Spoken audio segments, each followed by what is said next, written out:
Hello, welcome to another FOZ Reviews. Today we are going into the deep dark world of End of the Line, coming to you this coming Tuesday from, I know Movie Gallery will have it, and Walmart probably have it for sale and all the normal Best Buy, Target type places. But if not, you can definitely find it at Movie Gallery where I work, and that's why I get it a couple of days early to review for you fine folks. As you can see, the cover, it's pretty damn cool. That's what attracted me to it in the first place. Knew nothing about it, but you can see it won all kinds of festivals up top here. But the cover art just looked like amazing to me. Reminded me of something from the 80s that I'd be attracted to as a kid. It would turn out to be like one of my favorite movies. Like I was talking about Trick or Treat last week. But back here's got just a little bit of what's going on. Not too much to like really tell you about the movie, but Fangoria calls it a chilling descent into hell, so that's something. No Room Word quote though, and I usually go off of them. Although Entertainment Today does for subways what Jaws did for oceans. Let's see right there. Thanks Entertainment Today, but I think Midnight Meat Train did that already. And this movie has a lot of inspiration, I guess, taken from Midnight Meat Train. Not a whole lot, but you can kind of see like some stuff. If you know Midnight Meat Train by looking at the cover, you can kind of tell what I'm talking about. I don't want to give Midnight Meat Train away for people that haven't seen it yet. If you haven't, go check it out. Very great. Best Clive Barker since Lord of Illusions, in my opinion.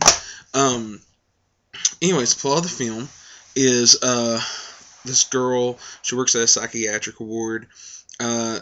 She's leaving to go home one night, and she gets on a train, on subway, and there's these passengers there that all kind of look like they're in a Christian, maybe Mormon-looking kind of cult type thing, and they all get pages at the same time.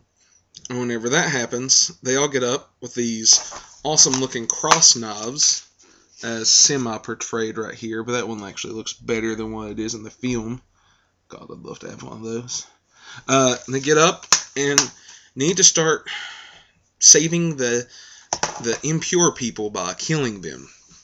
Apparently, it's all part of this cult thing. They think it's the end of the world, and the only way to save the sinners is to kill them. But, you know, of course, the sinners don't want to be saved.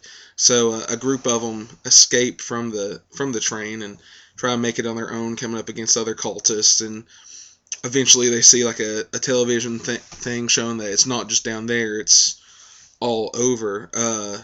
That this cult, I forget what they called the cult in there, but basically, you know, Christian Mormon type extremists.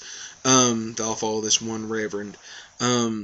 I think it's the end of the world because it's a full moon, and they have to purge the sin out of you before the demons come.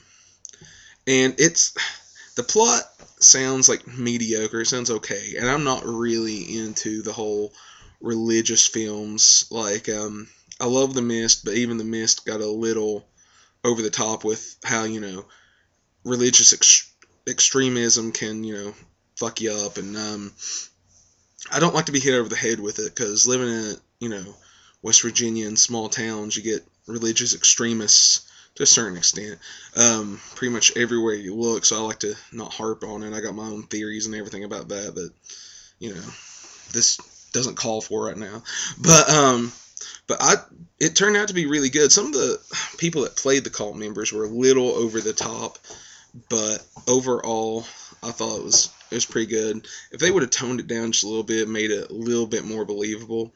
But for apparently what was like a really low budget, all the gore was great in it, of which there was actually a good amount.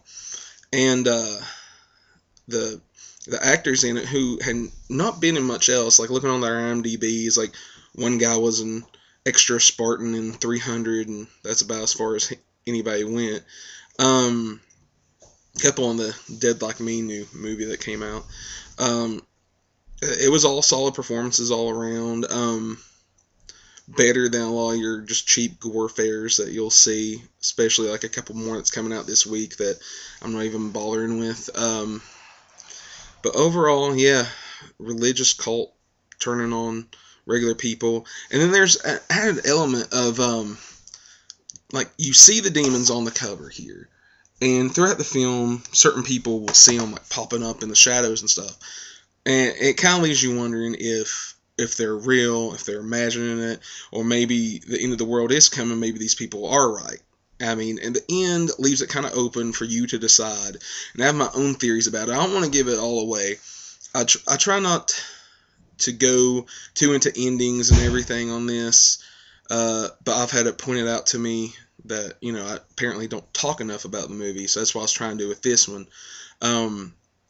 But if you see the movie and you have some theories, contact me and we'll talk about them, because I got my own. I've read on, you know, the IMDb message boards what people think, and some were same as me, some were like way out there that I didn't even think about.